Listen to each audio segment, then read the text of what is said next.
Good morning. I hope you're admiring my outfit. That's exactly what I am. I am already sparkly. pitching no Glastonbury next year, but the year after they're coming back, and they are looking for a reliable, respectable, non-controversial Legends act.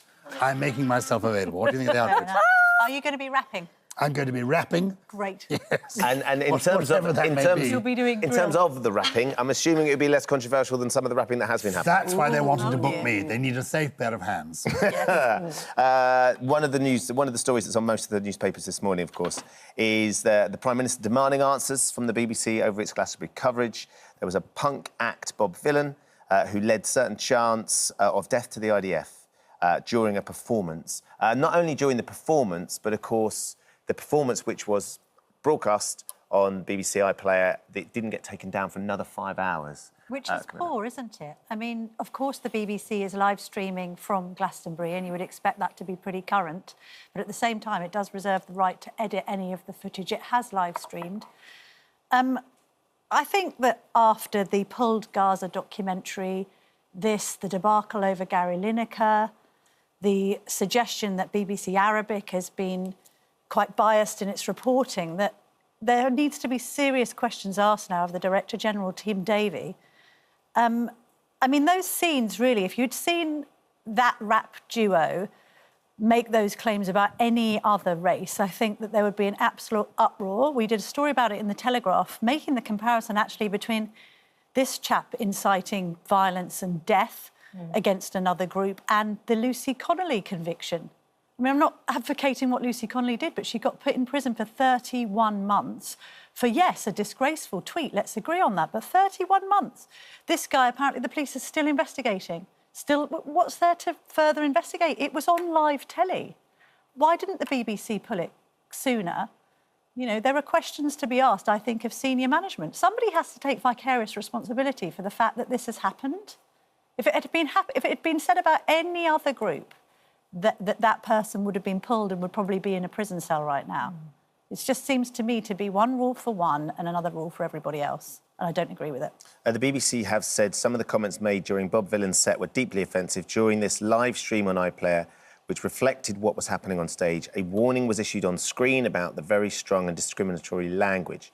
We have no plans to make the performance available on demand. So they obviously changed their mind about it. It is. I mean, it's difficult in a sense because, I mean, I wasn't watching it because I would watch ITV by choice of an afternoon rather than this. And I must say, when I heard about the act, I assumed, Bob Dylan, how wonderful.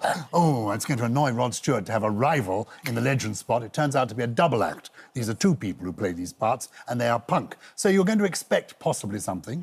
I mean, I'm somebody, for example, who, in terms of the Russian invasion of Ukraine, I'm on the Ukrainian side. I want them to win. But I'm not going to be shouting in public, you know, kill Russian soldiers. I mean, that's a horrible thing to do. And it is an incitement to hate. So it's not acceptable. But at the same time, it is what it is. Once it'd been done, they'd said, we didn't expect this to happen. We're not going to rebroadcast it. It's over, in my view, and done with. And my instinct is it's against the law, incitement to racial hatred, but in this case. But do we want the police to pursue this? Well, the police should pursue it if they pursue other cases. That's all I'm saying. In general, I'm a free speechist, so do I think that the police should be investigating words and hurty words? Not necessarily. But if you're going to put somebody like Lucy Connolly in prison for 31 months, you've got to be consistent. You've got to apply the law equally. Just because this guy is up in some fashionable, everyone's waving Palestinian flags at a music festival where nearly 2 years ago, at a different music festival, Israelis were butchered in front of their mates. If people think that's acceptable, then that's their own private Idaho. But for this to have been on the state broadcaster and the state broadcaster allows it to continue to be broadcast is absolutely shameful. Also, I mean, Bob Vylan, presumably it's some kind of homage to Bob Dylan, who is Jewish. Nobody's considered that. Not sure where their name comes from. It sounds like it's in that sort of. Obviously, it rhymes. It's similar, isn't it? You know, it's Vylan as in V-Y-L-A-N. The BBC is not responsible for the words being said, but they are responsible for repeating it. And I think they've now thought that isn't a good idea, so they've withdrawn it. My feeling would be we now move on. Yes.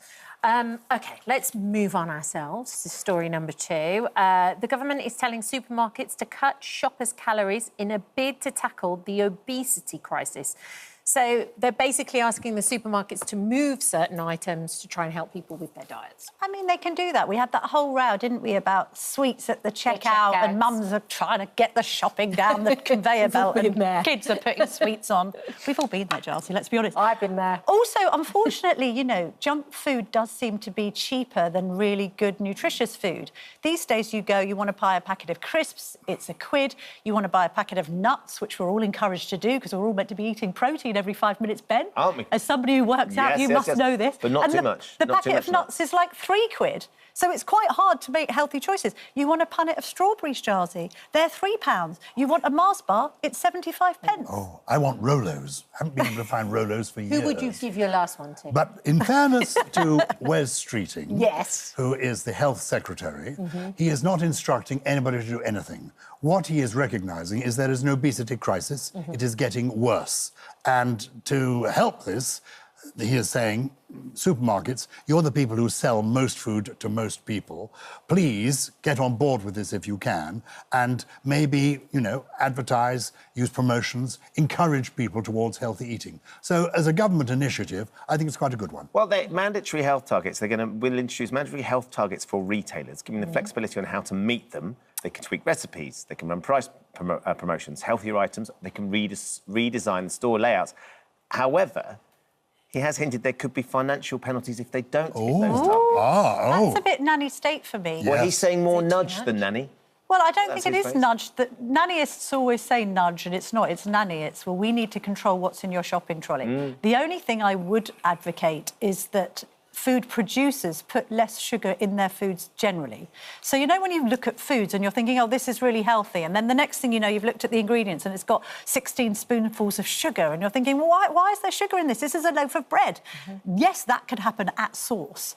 But generally, I just don't really agree with bossing people around and telling them what to eat. Are we saying this is going to be the beginning of food taxes, where food that has lots of sugar or is We have unhealthy... sugar tax already, don't we? We do. It's going to get more. We're going to have more of this as a disincentive. Something needs to happen, though. We have an obesity crisis. I mean, they've identified that. It's just trying to work out how can they make it. We need more people looking at you as the role model. Yes, that's right. Because it's the men's health. Could you be It's really an hard to say, ambassador isn't for it? health? Yeah. Men's health. I've said it before, Camilla. It's a burden being me. It's hard, isn't it? there should be Just cutouts. bear it, right? If there were cutouts of you at every supermarket entrance, Yeah. Yes, that's a good idea. in your little shorts. Shorts, no top. Yeah.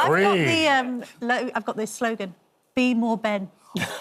Exactly. It's only a matter of time, Camilla. BMB. That's quite close to another political party. Yes, possibly. Laura Tobin has a cutout of me. She used it for other things.